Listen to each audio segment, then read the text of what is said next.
Hello and welcome back to another Redstone tutorial.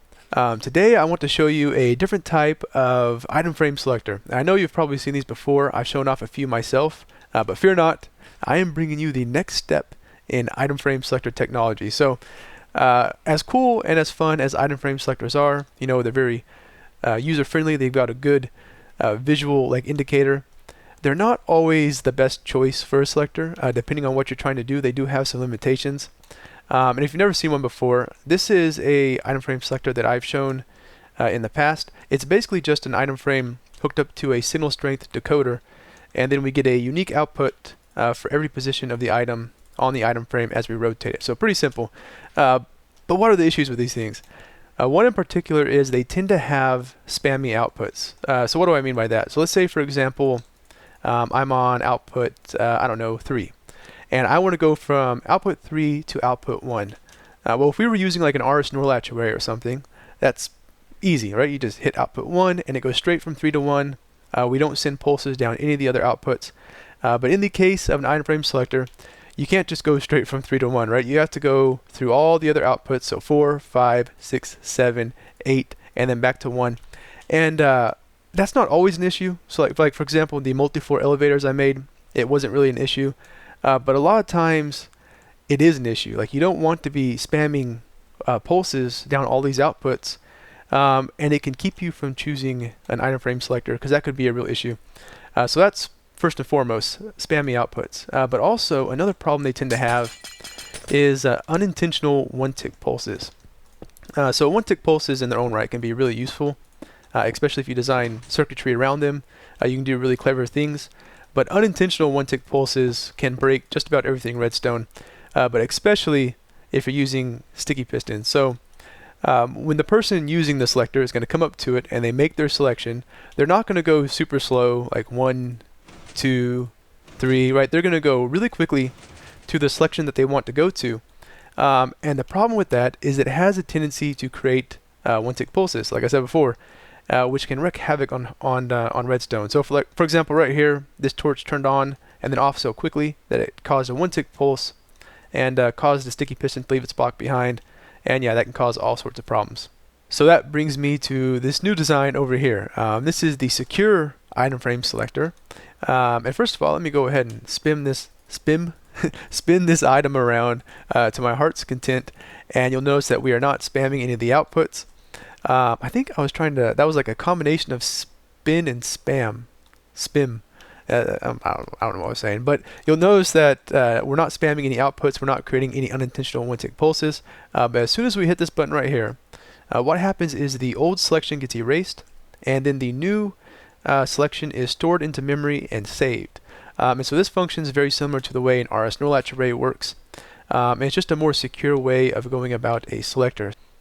And I can quickly explain how this works. It's actually pretty simple. What we have right here is a signal strength memory cell. So these two comparators, they take a particular power level and they just loop it around infinitely. So if I check this redstone dust here, that is a power level of 4, and that is a power level of 4. So a power level 4 redstone signal is just being looped around right there. And what happens when we hit this button right here, this sends a full signal strength into the subtraction side of this comparator, and that resets the memory cell. That puts it back to 0, and then after the memory cell is reset, this comparator turns off, which unlocks this this redstone repeater turns off, which unlocks this comparator and allows the new signal strength to be stored in the memory cell. And then that new signal strength is promptly decoded by the little 2 comparator decoder here, and we get our new output. So if I go ahead and hit this button, you'll see this memory cell blink off really quickly and then blink on right after that, and the new output will be displayed. Yep, and there we go. So that's the way it works, and it came out pretty nice. I like the redstone. It came out really compact. It's sort of like a circuit board. It's all on one level. There's nothing underneath here. So yeah, but that's the way it works. Now let's go ahead and build it. Alright, so let's go ahead and build this thing. The first thing you're going to want to do is get a 4-block wide area, and the redstone circuitry itself is going to be 1 block below the selection panel. So you're going to have your item frame with your whatever item inside of it that you want, and then 2 block space and the button. So 4 blocks wide altogether. And what we're going to do is we're going to take a comparator out from the item frame and put that onto subtraction mode, and then into that place a repeater, redstone dust, and then a repeater facing this direction here. And then from here we're going to go block, block, redstone dust, and block. And then right here we're going to have a comparator facing that way, and then a comparator facing this way, and we're going to put this comparator on subtraction mode, and going into that is a piece of redstone dust. So that way whenever we hit this button and that repeater gets powered, it will subtract from this comparator a full signal strength. What we're going to do right here is put a block and then redstone dust there, and I don't think we need that block. I don't think we need this one either. Right here we're going to place the redstone torch for the decoder, and this is where we'll start building the decoder. So actually I think I need a block right there. We're going to have 2 comparators. The one on the left we're going to want to be on subtraction mode. That's the one with the torch behind it. And then we're going to have another comparator right here. And in between here we're going to have another bit of redstone dust.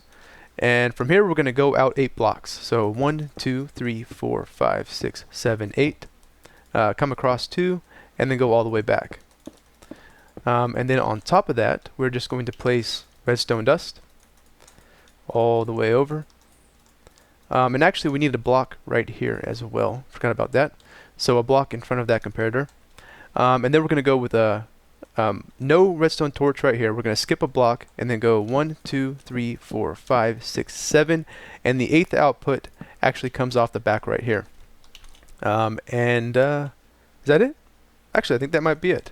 Yeah, that's faster than expected. Let's go ahead and try it out.